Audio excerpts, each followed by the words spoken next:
Assalamualaikum warahmatullahi wabarakatuh. Kami bertiga akan menjelaskan mengenai demokrasi. Kata demokrasi sendiri berasal dari bahasa Yunani yang bermakna kekuasaan dan kedaulatan. Secara bahasa, demokrasi adalah sistem pemerintahannya oleh tangan rakyat, dari rakyat dan untuk rakyat. Demokrasi adalah sebuah sistem alternatif yang menjadi tatanan aktivitas masyarakat dan negara. Hampir semua negara menyatakan sebagai negara yang mengedepankan rakyatnya. Dan sejarah demokrasi itu pertama kali diterapkan di kota Athena dan menerapkan konsep demokrasi langsung, yaitu ketika keputusan-keputusan politik yang dijalankan oleh seluruh warga negara.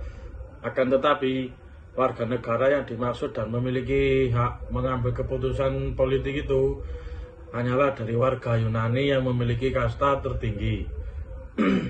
Sedangkan pedagang asing, rakyat jelata, bahkan budak-budak yang dibeli tidak memiliki hak tersebut. Untuk bentuk-bentuk demokrasi di Indonesia adalah yang satu, demokrasi parlementer. Demokrasi parlementer adalah demokrasi yang memberi lebih banyak kekuatan kepada legislatif atau disebut juga dengan demokrasi parlementer. Untuk yang kedua, demokrasi langsung. Demokrasi langsung atau demokrasi murni merupakan jenis demokrasi di mana rakyatnya yang memiliki kekuasaan secara langsung tanpa perwakilan. Untuk yang ketiga, demokrasi tidak langsung. Demokrasi tidak langsung adalah ketika rakyat dapat memilih siapa yang akan mewakili suara mereka di parlemen. Untuk yang keempat, demokrasi Pancasila. Demokrasi Pancasila merupakan demokrasi yang saat ini berlaku di tanah air Indonesia. Untuk yang kelima, demokrasi presidensial. Untuk demokrasi presidensial, presiden dipilih secara langsung oleh warga negara. Presiden dan cabang eksekutif pemerintah kemudian tidak bertanggung jawab kepada legislatif. Untuk yang keenam, demokrasi liberal. Demokrasi liberal dalam demokrasi yang menggunakan sistem politik dengan paham memberikan kebebasan individu. Tujuan dan fungsi demokrasi: 1. Kebebasan berpendapat. 2. Menciptakan keamanan dan ketertiban. 3. Mendorong masyarakat aktif dalam pemerintahan. 4. Membatasi kekuasaan pemerintahan. 5. Mencegah perselisihan.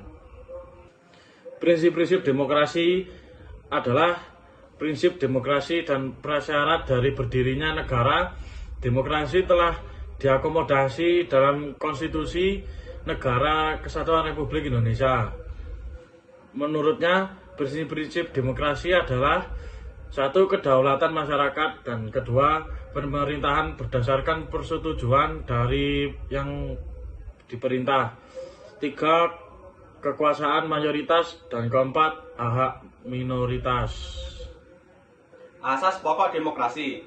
Untuk asas pokok demokrasi yang ke-1, pengakuan partisipasi rakyat dalam pemerintahan. Yang kedua, pengakuan hakikat dan martabat manusia. Misalnya adanya tindakan pemerintah untuk melindungi hak-hak asasi manusia demi kepentingan bersama.